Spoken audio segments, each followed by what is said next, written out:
नमस्कार, मैं हूं पल्लवी सिंह। आप देख रहे हैं चक्रव्यूह।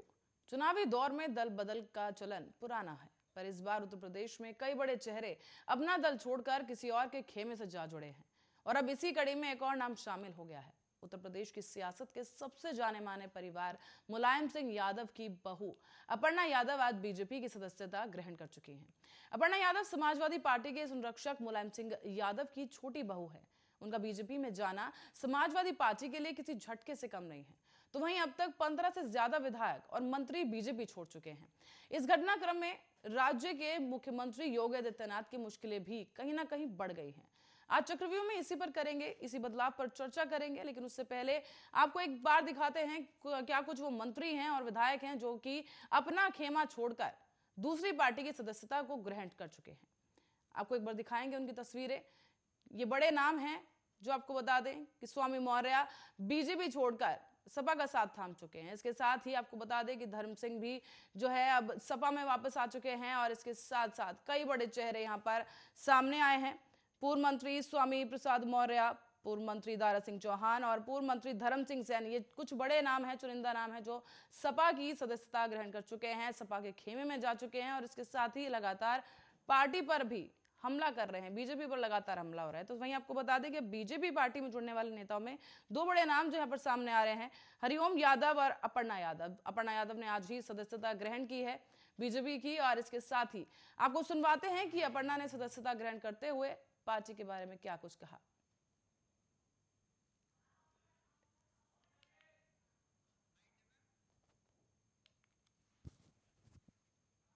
मैं जैसा कि सभी जानते ही हैं, मैं हमेशा से प्रभावित रहती थी आदरणीय प्रधानमंत्री जी से और मेरे चिंतन में हमेशा राष्ट्र सबसे पहले है। मुझे लगता है कि राष्ट्र का धर्म मेरे लिए सबसे ज़्यादा ज़रूरी है और मैं बस यही बोलना चाहती हूँ कि अब मैं राष्ट्र की आराधना करने निकली हूँ। इसलिए आप सभी लोगों का सहयोग भी बहुत अनिवार्य है और मैं बहुत हमेशा से प्रभावित रहती हूँ जिस प्रकार की कार्यशैली है, चाहे वो स्वच्छ भारत मिशन हो, चाहे वो महिलाओं के लिए स्वावलंबी जीवन हो, चाहे वो रोजगार हो। मैं हमेशा तो आप सुन रहे थे अपर्णा यादव को, जिन्होंने सदस्यता ग्रहण की है और इसी के साथ ही बीजेपी पार्टी की तारीफ भी उन्होंने की। इसी पे आज चर्चा करेंगे और हमारे साथ आज जुड़ चुके हैं कैप्टन आई सिंह बीजेपी नेता और मुजफ्फर खान सपा नेता। आप दोनों ही गेस्ट का बहुत बहुत स्वागत है आर्य न्यूज पर।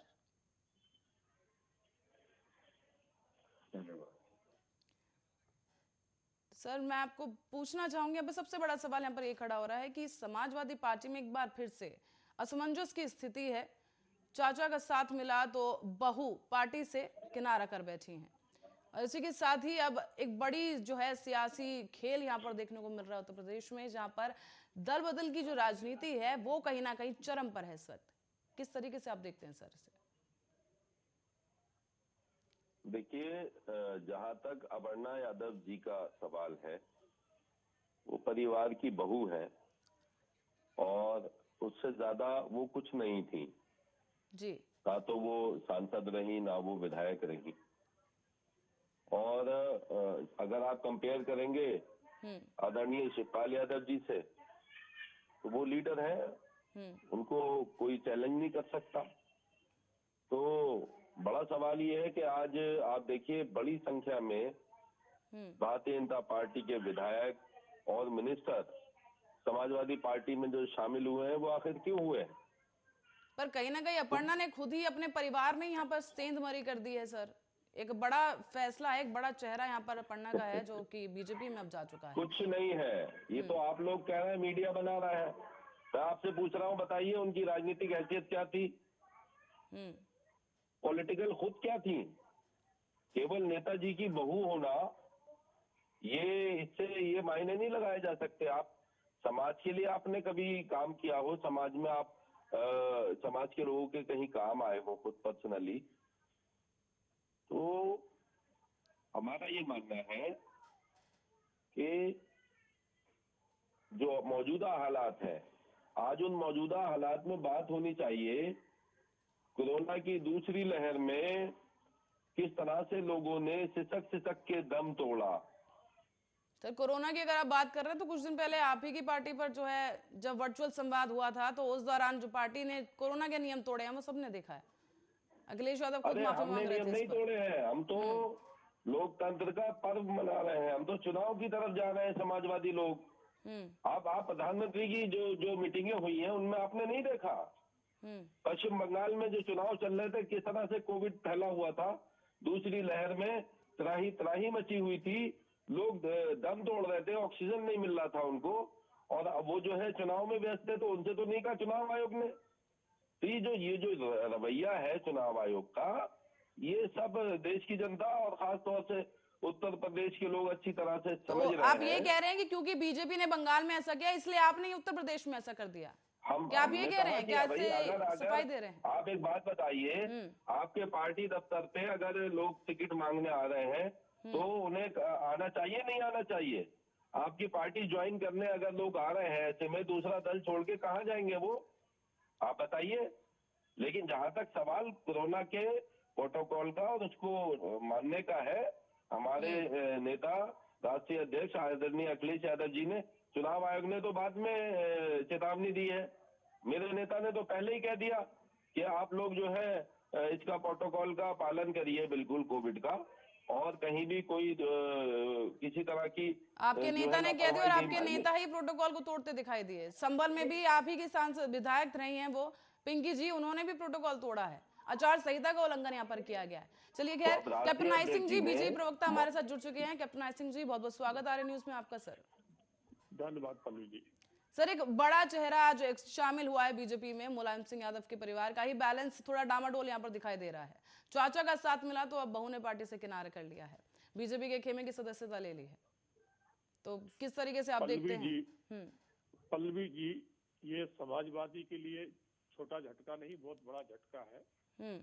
और समाजवादी की जो स्थिति आज है वो इतनी मतलब दयनीय स्थिति हो चुकी है कि उसके ऊपर मुझे तो हंसी आ रही है कि आज उनकी जो छोटे छोटे दल है जिसके पास कोई मटेरियल नहीं है, आज ये उनके साथ भागते हुए फिर रहे हैं।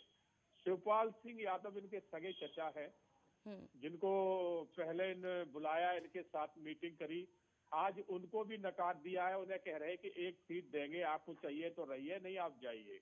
तो आप ये मतलब अखिलेश यादव और समाजवादी में किस तरह से उठाव पटक मची हुई है इस पार्टी के अंदर। इस पार्टी में सिर्फ अखिलेश यादव की सोच ये बन चुकी है कि हमें सत्ता हासिल करना है, उसके लिए कुछ भी करें। तो पर कैप्टन आई सिंह जी, सवाल यहाँ पर ये खड़ा होता है कि जिस तरीके से, जिस रफ्तार के साथ बल्कि जो मंत्री और विधायक पार्टी बदल रहे हैं, तो वो बीजेपी के लिए भी एक बड़ी बात है, क्योंकि 15 से ज्यादा विधायक और मंत्री जो है वो जा चुके हैं पार्टी छोड़कर। तो बीजेपी के लिए कितनी बड़ी चुनौती हो जाएगी आने वाला चुनाव? पल्लवी जी, हमारे लिए कोई चुनौती नहीं है, क्योंकि हमारे यहाँ से जो लोग जा रहे हैं वो सब परिवारवादी लोग हैं, जिन्हें परिवार के लिए टिकट चाहिए थी। बीजेपी के यहाँ एक राष्ट्रवाद है और बीजेपी के कार्यकर्ता समर्थित कार्यकर्ता है, उनके काम के हिसाब से उन्हें टिकट मिलती है, परिवार को टिकट नहीं मिलती है। तो जितने भी हमारे यहाँ से छोड़ के जो जा रहे हैं वो कोई अपने लड़के के लिए टिकट मांग रहा था, कोई दामाद के लिए टिकट मांग रहा था। जिस तरह से समाजवादी पार्टी में एक परिवार की राजनीति रहती है, परिवार की पार्टी है, इसी तरह से वो यहाँ चाहते थे। मगर बीजेपी में ऐसा नहीं होता है। बीजेपी में राष्ट्र की सोच है, राष्ट्र को लेके हम चलते हैं, जनता के विकास में विश्वास रखते हैं, उत्तर प्रदेश का विकास करना चाहते हैं और हमने 5 साल में करके लौटेंगे आपके पास कैप्टन सिंह जी। यहाँ पर एक सवाल मेरा मुजफ्फर खान जी आपसे है कि अपर्णा जी ने जब सदस्यता ग्रहण किया, उन्होंने एक यहाँ पर एक बात कही है कि मैं मेरे राष्ट्र को अपना धर्म मानती हूँ और इसीलिए मैं अपनी पार्टी चेंज कर रही हूँ, मैं बीजेपी का साथ थाम रही हूँ। तो क्या समझा जाए इस बयान से कि क्या समाजवादी पार्टी में राष्ट्र हित को तवज्जो नहीं दी जाती? क्या मायने समझ जाए? देखिए, अगर ये राष्ट्र हित है कि 300 रुपए वाला सिलेंडर 950 रुपए का 900 रुपए का बेचेंगे, अगर ये राष्ट्र हित है कि आप 60 रुपए वाला पेट्रोल 100 रुपए से ऊपर बेचेंगे, अगर ये राष्ट्र हित है कि जब लोग दम तोड़ रहे हो और आप जो है उनको ऑक्सीजन ना दे पाए, ऑक्सीजन की कमी की वजह से हजारों लोगों ने अपनी जान गंवा दी कोरोना के अंदर, क्या ये राष्ट्र हित है? आप उनको गैस सिलेंडर नहीं दे पाए। आप और सबसे अफसोस की बात यह है मोहतरमा कि आपने अपने पार्लियामेंट के अंदर जो है बाद में बेशर्मी की इंतहा आपने पार कर दी। आपने ये कहा कि ऑक्सीजन की कमी से कोई मौत ही नहीं हुई। ये राष्ट्रवादी कैसे हैं? कैसा राष्ट्रवाद है? कहां से आए हैं ये लोग? इन्होंने तो अंग्रेजों को भी मात कर दिया। तो हम इनको देखिए, ये केवल जो लोग कहते हैं, जिस तरह आपको याद होगा, मैं आपको याद दिलाना चाहता हूं कि जिस तरह से पुलवामा के अंदर हमला हुआ था और हमारे वीर जवान शहीद हो गए थे, उनके घर जाके कोई नहीं झांका। ये कैसे राष्ट्रवादी है? किसानों को कुचल दिया लखीमपुर खीरी के अंदर, उनके घर सूबे के खान जी, अगर सवाल यहाँ पर आप बीजेपी पर कर रहे हैं तो सवाल कहीं ना कहीं सपा पर भी उठ रहे हैं कि वो अपने जो खेमा है उसे नहीं संभाल पाए। अपर्णा जी को मुबारक। समाजवादियों का राष्ट्रवाद ये नहीं है। समाजवादियों का राष्ट्रवाद है कि नफरत की सियासत खत्म हो, विकास की राह यहाँ क्या आप ये कहते हैं? और लखनऊ सीट की भी अगर बात की जाए तो लखनऊ सीट एक बहुत बड़ा फैक्टर यहाँ पर रहा है। करते नहीं है, जो करते हैं वो ये कहते नहीं है। फर्क इतना है बस। तो कहीं कुछ राष्ट्रवाद की बात नहीं है।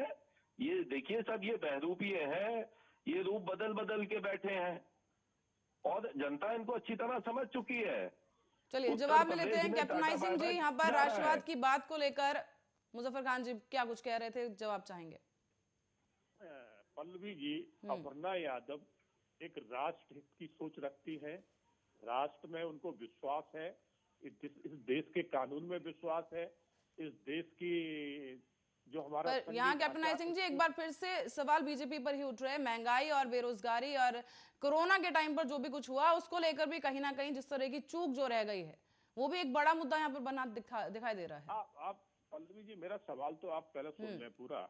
जिस तरह से कोरोना काल में महामारी आई, आपने देखा होगा कि हमसे बड़े बड़े सक्षम देश, चाहे अमेरिका हो या चाहे रूस हो, इंग्लैंड हो, इटली हो, जहां आज भी महामारी फैली हुई है और वो कंट्रोल नहीं कर पा रहे, हजारों की संख्या में वहां मौतें हो रही हैं आज भी।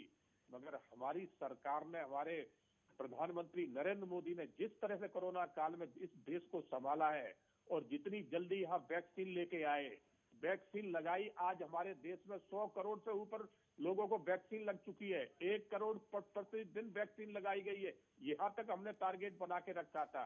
और ये समाजवादी बात करती है। जब यही वैक्सीन बन के आई थी तो अखिलेश यादव ने क्या कहा था कि बीजेपी की वैक्सीन है, इसको हम नहीं लगवा रहे।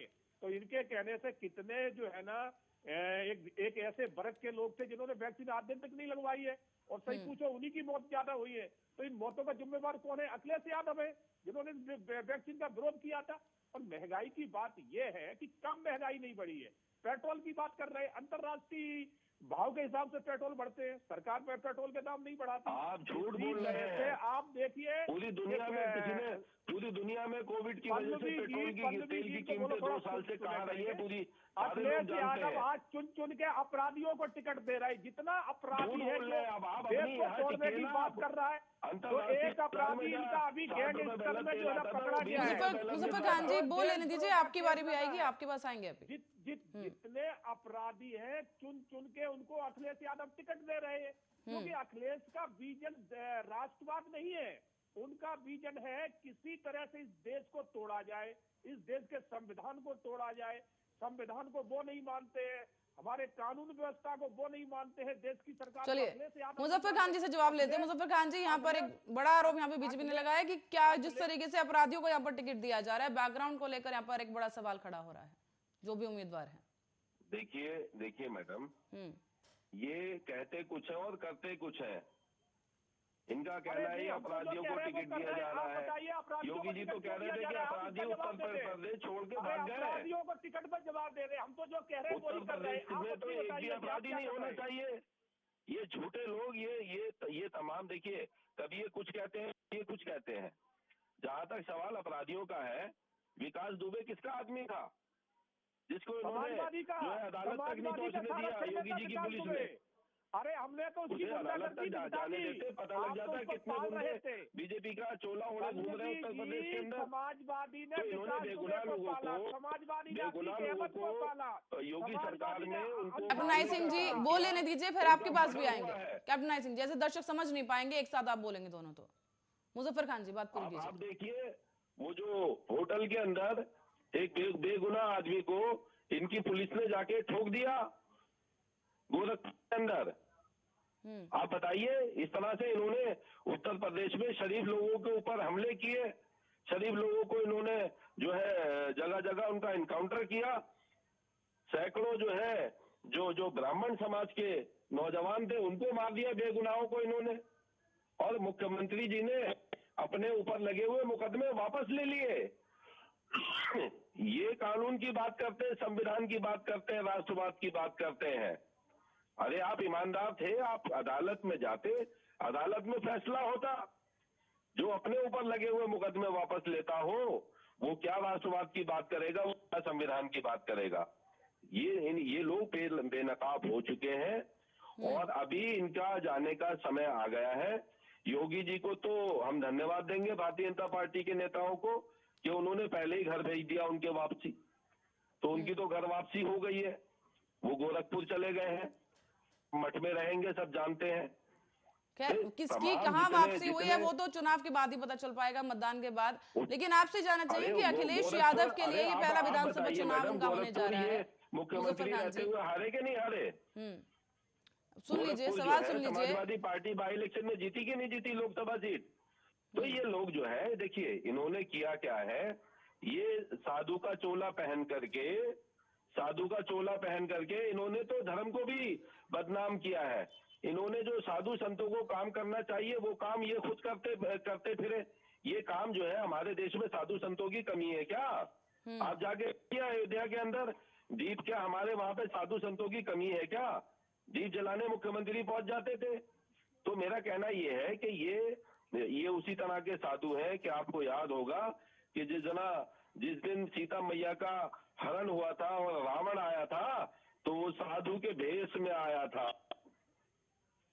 ये जो योगी लगा के रखते हैं ना, नकली बाबा। मुजफ्फर खान जी, आप एक प्रदेश के मुख्यमंत्री की बात कर रहे हैं, आप प्लीज मर्यादित शब्दों का प्रयोग करें यहाँ पर। और जिस ग्रंथ की आप बात कर रहे हैं वो एक धार्मिक ग्रंथ है, तो मैं चाहूंगी आप उसको बीच में लेकर मत आए। कैप्टन आई सिंह जी कह रहा हूँ तो आप बताइए। कैप्टन आई सिंह जी, सीता माता का हरण करने आया था, साधु के भेष में था कि नहीं था? रख सकती है क्या? इसी तरह से हमारे देश और खास तौर से उत्तर प्रदेश के नौजवानों को जो रोजगार छीना गया, 15 करोड़ से ज्यादा देश में बेरोजगार नौजवान घूम रहे हैं, उसका हिसाब तो देना पड़ेगा ना आपको। चलिए मुजफ्फर खान जी लौटेंगे आपके पास, कैप्टन आई सिंह जी को जवाब देने दीजिए। Captain I Singh ji. पल्लवी जी, ये वही लोग हैं, इन्होंने निहत्ते कार सेवकों पे गोलियां चलवाई थी। सरजू नदी का जल जो है ना, इन्होंने इतना दूषित किया था कि लाल हो गया था कार सेवकों के खून से। ये वो लोग हैं, और ये कहते थे कि राम तो यहाँ है ही नहीं, राम का तो अस्तित्व ही नहीं है। ये वो लोग हैं। और मुलायम सिंह ने कहा था कि इतने ही कार सेवक अगर हमें मारना पड़े तो मारेंगे, मगर हम मुस्लिम समाज को नाराज नहीं करेंगे। हिंदू से हमारा कोई सरोकार नहीं है। और आज ये सीता मैया और राम की बात करते हैं, कैसे अधर्मी लोग हैं। आज जो है ना मंदिर पे जा रहे हैं, कभी ये कहते थे कि मंदिर तो यहाँ बनना ही नहीं चाहिए, यहाँ पर तो धर्मशाला बनवा दो। चलिए कैप्टन आई सिंह जी, हम चाहेंगे हम मुद्दे पर ही रहे। धार्मिक ग्रंथों की बात हो गई, बहुत बातें घूम गई, लेकिन मुद्दा इस वक्त यही है कि जिस तरह से दल बदल की जो राजनीति इस वक्त चल रही है, कई मंत्री और विधायक अपनी पार्टी छोड़कर दूसरी पार्टी का हाथ थाम रहे हैं, तो ये बीजेपी के तौर पर आपके लिए कितनी बड़ी चुनौती आगे होने वाली है? बहुत अच्छी बात है पल्लवी जी, हमारे लिए कोई चुनौती नहीं है। हमारे यहाँ से छट के वो कचरा निकल रहा है जो परिवारवाद में विश्वास रखता था। स्वामी प्रसाद गए हमारे यहाँ से, वो क्यों गए और हमारे यहाँ क्यों आए थे, उनकी आप सोचिए। पहले वो जनता दल में जिन्हें कहाँ घूम के मायावती के यहाँ पहुंचे, मायावती के यहाँ वो पहला चुनाव जीते, और जब मायावती के वहाँ पूरे उनको अच्छी तरह से मलाई खाने को नहीं मिली तो बीजेपी की तरफ आए, और शायद बीजेपी के सिद्धांत पर कहीं ना कहीं एक बड़ा वोट बैंक भी है जो उनके साथ जुड़ा हुआ है। कई विधायक है जो उनके साथ उनके इस्तीफे के बाद चले गए, और उन्होंने इशारा भी किया अभी और नाम सामने आने वाले। पल्लवी जी मेरी बात सुने, ऐसे दलालों के साथ कोई वोट बैंक नहीं होता। दुनिया जानती है कि स्वामी प्रसाद जो है ना सिर्फ राजनीति अपने परिवार के लिए करता है। वो मंत्री रह के करना चाहते थे भूमाफियों का संरक्षण, रेत माफियों का, दारू माफियों का ट्रांसफर, ये चीजें वो करना चाहते थे। कांग्रेस में, ये बीजेपी में कभी नहीं होता, ये कांग्रेस समाजवादी में होता है। बीजेपी में कभी कोई ट्रांसफर नहीं कर पाएगा। कैप्टन नायब सिंह जी, अभी हाल ही में अखिलेश यादव की कॉन्फ्रेंस भी यहाँ पर चल रही है, जहां उन्होंने पेंशन को लेकर एक बड़ा खुलासा किया है कि हम जो है पेंशन योजना से गरीबों को लाभ पहुंचाएंगे। क्या कुछ कहेंगे? अरे इन्होंने, इनकी 4 बार सरकार रही, एक बार नहीं रही है। कितनों को पहुंचा है बता दे। ये तो सब इनकी लो लुहाने बातें हैं। अब जो है ना, चुनाव पे आके पिछले कार्यकाल में आपने देखा होगा कि 2 सगी बहनों के साथ बलात्कार हुआ और उनकी लाशें पेड़ पे टंगी मिली थी। अखिलेश ने कोई एक्शन नहीं लिया था। और आपने देखा होगा कि बुलंदशहर में एक माँ बाप अपनी बेटी के साथ जा रहे थे, बीच रोड पे उनके साथ किडनैपिंग की, उनकी माँ बाप के साथ उनकी बच्ची का बलात्कार वहीं गन्ने के खेत में उनके आंखों के सामने किया गया। अखिलेश की पुलिस के कान में जू नहीं रह गई थी। वो तो अंतरराष्ट्रीय मीडिया उस पर ना ऑब्जेक्ट उठाए तो अखिलेश उस पर भी एक्शन नहीं लेते, क्योंकि अखिलेश के यहाँ बलात्कारियों की तो संरक्षण है, उनको इनाम मिलता है। इनके यहाँ बलात्कारी की कोई सजा नहीं है, क्योंकि मुखिया इनका कह चुका है, मुलायम सिंह कह चुके हैं कि बलात्कार करना कोई बड़ी बात नहीं है, बच्चे हैं, गलतियां करते हैं। सर, ऐसे तो अगर इतिहास उठा के देखेंगे तो बहुत से ऐसे केसेस हैं। कुलदीप सेंगर को भी कब सजा हुई? जब दबाव बना, जब मीडिया पे आया और पूरा परिवार खत्म हो गया था पीड़िता का। कुलदीप सेंगर तुरंत गिरफ्तार हो चुका था। तुरंत नहीं सर, पूरा परिवार खत्म हो गया था, आप समझ रहे हैं। इसलिए हिस्ट्री अगर उठा के देखेंगे तो बहुत होगा, लेकिन मैं चाहूंगी मुद्दे पर ही रहें। यहाँ पे बात जो चल रही है मैं चाहूंगी उसी पर रहें, क्योंकि इतिहास तो बहुत कुछ है। फिर मुजफ्फर खान जी, आपसे पूछना चाहेंगे कि बड़ी घोषणा यहाँ पर अखिलेश यादव ने कर दी है कि गरीब पेंशन योजना को एक बार फिर से शुरू करेंगे, तो क्या कुछ कहेंगे, किस तरीके से इसको अमल में लाया जाएगा? मैडम देखिए, स्वर्गीय राम लोहिया जी कहते थे। कैप्टन नायब सिंह जी, आपके पास दोबारा लौटेंगे, आप अभी बोल रहे थे, थोड़ा खामोश करिए। इन्हें बोलने की आदत ज्यादा है बीजेपी के लोगों को, और ये हमारे यहाँ कहावत है कि मुजोरी करते हैं ये, बस और कुछ नहीं करते। काम तो करना इन्हें आता ही नहीं है। देखिए, जहां तक सवाल काम का है, आप काम से तुलना करिए तमाम चीजों की। तो जो पेंशन थी वो बीजेपी सरकार ने बंद कर दी। आपको मैं याद दिलाना चाहूंगा 2012 से 2017 तक जब आदरणीय अखिलेश जी मुख्यमंत्री थे, तो किसानों को सिंचाई का पानी जो है, सिंचाई बिजली मुफ्त देने का काम किया समाजवादी सरकार ने। जो इन बीजेपी की सरकार आई तो उनकी कमर तोड़ के रख दी किसानों की। दूसरी बात, बीजेपी ये कहती थी कि 2022 में किसानों की आय दुगनी कर देंगे। तो आज बीजेपी का कोई नेता ये बताने को तैयार नहीं है कि किसानों की आय दुगनी हुई कि नहीं हुई। हम आपसे पूछ रहे, बता दीजिए। तीसरी बड़ी बात यह है कि कन्या विद्याधन के नाम पे जो समाजवादी पार्टी ने बच्चियों के लिए। जी, आपकी प्रतिक्रिया लेंगे, एक बार बात पूरी कर लेने दीजिए, आपके पास लौटेंगे, अभी लौटेंगे आपके पास। जी, 20-30 हजार रुपए अगर किसी गरीब परिवार को, गरीब की बच्ची को मिल जाते थे तो उसकी बेटी का जन्म और उसका जो है ना, उसकी शादी हो जाती थी, उसे विदा कर देते थे। वो इन लोगों ने बंद कर दिया। पढ़े लिखे नौजवानों को लैपटॉप देने का काम किया अखिलेश जी ने, तो वो इन्होंने बंद कर दिया। अब ये बाद में इन्होंने ढोंग रचने के लिए अभी ड्रामा करा है एक दिन के हम लैपटॉप बांट रहे हैं, वो भी नहीं बांट पाए। ये वो आ ही नहीं पाए जिनको इन्होंने चिन्हित किया था। अब आ जाइए आप इस बात पर, देखिए विकास होता क्या है ये समाजवादियों ने दिखा दिया करके।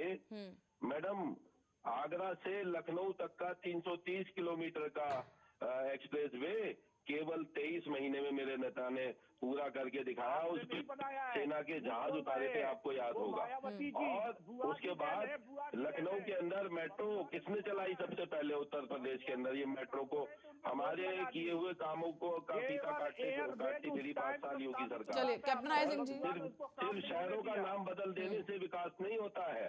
विकास देखना है तो आप जाके गोमती रिवर फ्रंट देखना मैडम, मगर किसी भाई को साथ मत लेके जाना, वरना वो रोमियो स्क्वाड वाले पकड़ लेंगे। ये इन्होंने एक कल्चर पैदा कर दिया। 17 किलोमीटर लंबी नदी को दोनों साइड जो उसका कायाकल्प किया है और जो जिस तरह की वहाँ लाइटिंग की है, जिस चलिए यहाँ पर इस बीच में एक और खुलासा करना चाहूंगी कि अखिलेश यादव ने एक बड़ी घोषणा कर दी है कि वो जो है विधानसभा चुनाव लड़ेंगे और आजमगढ़ से विधानसभा चुनाव लड़ेंगे। चलिए कैप्टन नायब सिंह जी, आपसे फटाफट यहाँ पे प्रतिक्रिया लूंगी कि आजमगढ़ से चुनाव लड़ने की उन्होंने घोषणा कर दी है, तो अब बीजेपी के लिए क्या कुछ आगे की रणनीति होगी?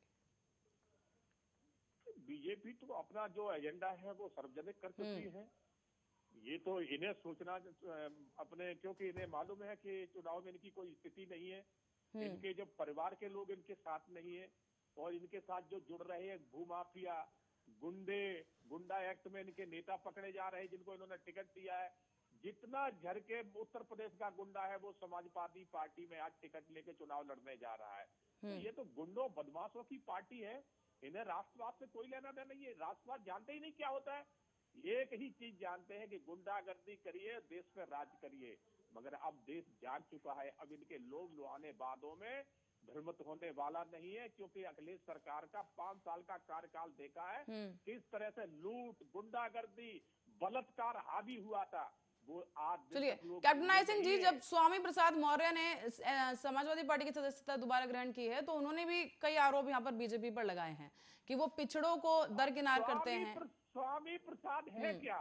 परिवार के लिए टिकट चाहते थे कि हमारे दामाद को टिकट दे दो, बेटी को पहले वो टिकट दिलवाई चुके हैं लोकसभा का, अब वो दामाद को भी चाह रहे थे, बेटों को भी चाह रहे थे।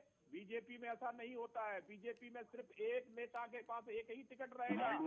परिवार की पार्टी नहीं है, तो वो परिवार पार्टी। समय की कमी है, आप दोनों से ही यहाँ पर मेरा एक और यहाँ पर सवाल है, अगर आंकड़ों की बात की जाए, जरा ध्यान से सुनिएगा जी, आप दोनों से ही मेरा सवाल है कि बात अगर आंकड़ों की करते हैं तो 2017 में बीजेपी ने करीब 65 दल बदलों को टिकट दिया था, जिनमें से करीब 52 यानी कि 80% लोगों को जीत मिली थी।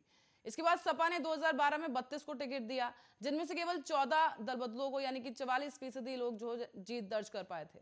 अब जिस तरीके से और जिस रफ्तार से नेता और विधायक दल बदल रहे हैं, क्या लगता है, पहले मुजफ्फर खान जी आपसे पूछना चाहूंगी कि आपको क्या लगता है कि इस बार कितना फीसदी जीत हो सकती है? देखिए मैडम, हमारा ये मानना है कि चुनाव आयोग को बहुत सतर्क रहना पड़ेगा इस बार। उत्तर प्रदेश में एक तरफा माहौल बन चुका है। हमको ये भी सूचनाएं आ रही हैं कि वोटिंग से एक दिन पहले ये जो अधिकारी तमाम एक पार्टी के मेंबर बन के घूम रहे हैं और लोगों को डरा धमका रहे हैं। कुछ लोगों के घर जाकर के वो रात में वोटिंग से पहले ही उनकी उंगली पर स्याही लगाने का काम करेंगे। तो ये जो है हमारे लोकतंत्र की पूरी तरह से हत्या होगी इस तरह का काम अगर उत्तर प्रदेश में हुआ। दूसरी बात कि जो आज मौजूदा हालात हैं, मौजूदा हालात में हम लोग बात कर रहे हैं कि साहब आपने जो 5 साल के लिए वादे किए थे जनता से, वो आप बताइए ना आपने कौन सा पूरा किया। तो बीजेपी वाले बताने को तैयार नहीं, क्योंकि ले दे के ये सिर्फ धर्म पे आ जाते हैं। और इस बार उत्तर प्रदेश के लोगों ने आजमगढ़ से उन्होंने लड़ने का जो है फैसला किया अखिलेश यादव ने, क्या लगता है कितना पॉजिटिव रिस्पांस मिलता दिख रहा है? तो मैडम आजमगढ़ से तो सांसद भी हैं आदरणीय अखिलेश जी, आपको याद होगा, तो वो वहीं से चुनाव लड़ रहे हैं। और अदरवाइज आपको बताइए कि वो जहां से जाएंगे वहां पर सामने वाले की जमानत जब्त होगी। आज की तारीख में तो हालात है। और दूसरी बात ये है मैडम कि जो मौजूदा हालात हैं उसमें उत्तर प्रदेश की जनता ने ये मन बना लिया है कि जिन्होंने गंगा मैया को शर्मसार किया था, जिन्होंने तड़पते छोड़ दिया उत्तर प्रदेश के लोगों को, गैस का सिलेंडर नहीं दिया है, जिन्होंने की तरह हाथरस की बिटिया को जो रातों रात जला दिया, उनको सबक सिखाने का वक्त आ गया है। और मुजफ्फर खान जी समय की कमी है, मुजफ्फर खान जी बस रोकना चाहूंगी आपको यहाँ पर। कैप्टन सिंह जी, आपसे मेरा वही सवाल कि जिस तरीके से जो आंकड़े यहाँ पर दिखा रहे हैं कि जितने भी दल बदलू बीजेपी में शामिल हुए थे, करीब 80% जीत जो है दर्ज करवा चुके थे, लेकिन इस बार क्या लगता है कि जो भी दल बदल कर यहाँ पर आ रहे हैं तो वो बीजेपी के लिए कितना फायदेमंद या चुनौतीपूर्ण हो सकता है? पल्लवी जी, हमारे यहाँ जो भी आ रहे हैं वो हमारे राष्ट्रवाद को सोच के आ रहे हैं और हमारे यहाँ राष्ट्रवाद की भावना है। हम राष्ट्रवाद के ऊपर चुनाव लड़ते हैं और विकास पे लड़ते हैं। हमारे नेता माननीय प्रधानमंत्री और योगी जी का एक ही नारा है, सबका साथ, सबका विकास और सबका विश्वास। हम सबको साथ लेके चलने वाले हैं। हम गुंडों बदमाशों को ठिकाने पे पहुंचाने वाले हैं, उनको संरक्षण देने वाले नहीं। हमारे यहाँ कानून व्यवस्था काम अपना करती है, उसके ऊपर हम हावी नहीं रहते। हम उनसे भैंसे नहीं ढूंढवाते जैसे इनके यहाँ पुलिस से भैंसे ढूंढवाई जाती थी और उनसे जूते चप्पल उठवाए जाते थे। हमारे यहाँ कानून अपना काम करता है, कानून कागज पर होता है। चलिए समय की कमी है, आप दोनों ही गेस्ट को बहुत बहुत धन्यवाद हमारे साथ इस चर्चा में जुड़ने के लिए। दर्शकों को बता दें कि एक बड़ा नाम आज अपर्णा यादव का बीजेपी के खेमे में अपनी जगह बना चुका है, सदस्यता ग्रहण कर चुका है। और हाल ही में अखिलेश यादव ने भी प्रेस कॉन्फ्रेंस की है और उन्होंने अपर्णा को बधाई दी है कि बीजेपी सदस्यता ग्रहण करने पर। इसी के साथ ही कई दावे भी यहां पर किए गए हैं अखिलेश यादव की तरफ से कि वो आजमगढ़ से चुनाव लड़ेंगे जनता के आशीर्वाद से। और इसी के साथ ही पेंशन योजना जो है उसे दोबारा एक बार शुरू करने की यहाँ पर बात कही गई, जहां पर 18,000 सालाना जो है रुपए दिए जाएंगे। इसी के साथ ही अब क्या कुछ चुनावी जो मैदान है उसमें क्या कुछ नए तरकश के तीर नजर आएंगे और क्या कुछ नए बदलाव होंगे, ये आने वाले समय में पता चलेगा। लेकिन फिलहाल के लिए चक्रव्यूह में इतना ही। आप देखते रहिए आर्या न्यूज।